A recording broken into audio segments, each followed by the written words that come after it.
The international break is over, at least for now, for the next 4 weeks before the next one. But the Premier League is back. Premier League action is back this weekend, and Arsenal are going to be travelling over to Fulham, Craven Cottage, 5:30 p.m. kickoff on Saturday UK time. Can Arsenal maintain the winning streak? Go to Craven Cottage, get the 3 points, and put more pressure on Liverpool before they go and play Manchester United the following day at Anfield. Welcome to my match preview. Hope you guys are keeping well. If you haven't already done so, you know what to do. Hit that like, make sure you share, and don't forget to hit the subscribe button. Much appreciated. I'm on my way to 1,000 subscribers now, so I much appreciate your support in getting there as well. So let's get straight into it, guys. Arsenal. Listen, let me start from the top. The good thing is international break is over, and we've come away from the international break again unscathed in regards to there's no new injuries that's been reported in the Arsenal camp, which is the most important thing, I reckon, coming back from the international break. Because as you know, like, we've got a couple of injuries prior to the international break. The latest one was obviously Martin Odegaard. The kind of good thing in regards to the international break is the fact that obviously we're not playing games, so it kind of gives us a little bit more time for players like Kai Havertz, Gabriel Jesus, Nketiah to be closer to returning to the Arsenal. So that's probably the only positive thing I'll take away from the international break.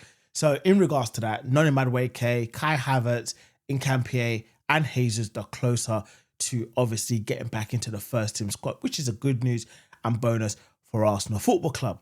But we obviously don't have Martin Odegaard that's going to be playing in this game. It's been reported that he's going to be out for at least up until the next international break, which is pretty much mid-November, going towards the end of November, probably start of December, give or take, depending on how his recovery goes.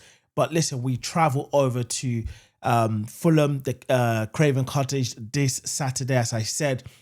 And I'm expecting us to win. I expect nothing less. Let's not beat around the bush. This fixture was a difficult one for us last season. It kind of has been for the past couple of seasons. Fulham are not the easiest team to beat. They're just one of those annoying teams, in my opinion, in the calendar. It's like you just never know what you're going to get from them on a day-to-day or week-to-week basis.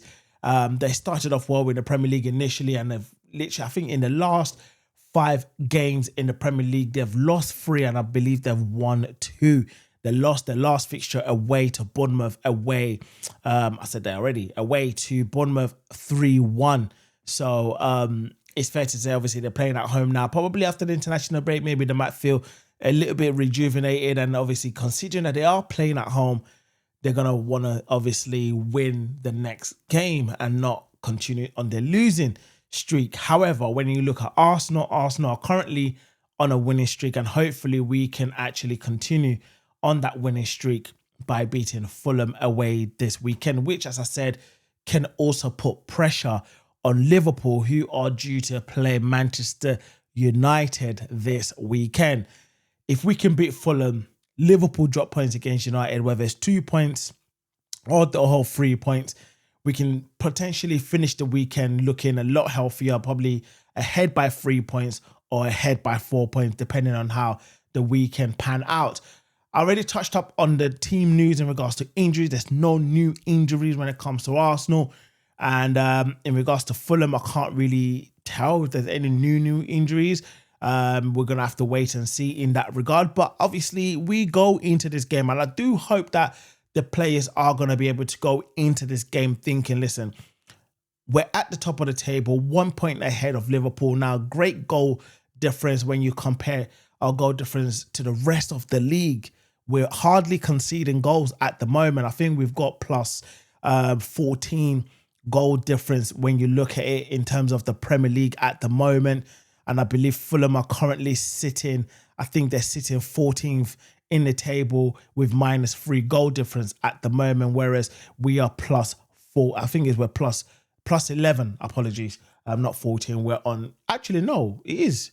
Our goal difference. Sorry, we've scored 14 goals, only conceded 3. Our goal difference currently is 11. So it's fair to say we're not really conceding goals this season so far in regards to the Premier League, and also even in the Champions League, we're barely conceding goals in that competition as well. So it's fair to say that our defense is probably one of the best in the Premier League, if not in Europe, at this precise moment. So I'm going into this game quite confident. Last season, we struggled. We drew 1-1 against Fulham at Craven Cottage, albeit there was a disallowed goal for Bukayo Saka. It was a narrow offside by Martinelli in the build-up to the goal. But you know what? It is what it is. We ended up dropping points at Fulham, which kind of derailed, if not put the end to our title challenge against Liverpool last season. So this season, I just feel like we're in that moment now. The first part of the season before the first international break, we weren't doing well.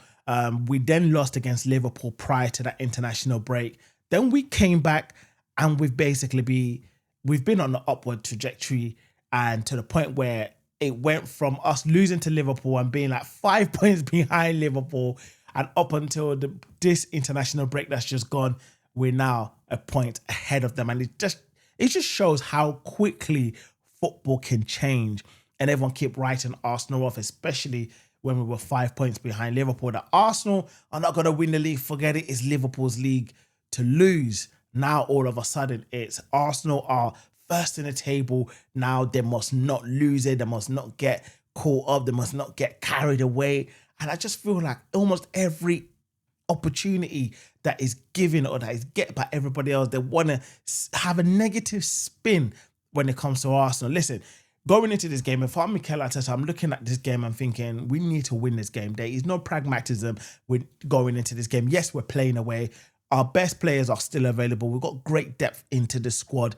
And looking at it, in regards to my predicted starting lineup, it's going to have to be David Raya in goal, Jurgen Timber in the right back position, William Saliba and Gabriel in that centre back position pairing, and it's going to have to be Calafiori. Unfortunately, I know.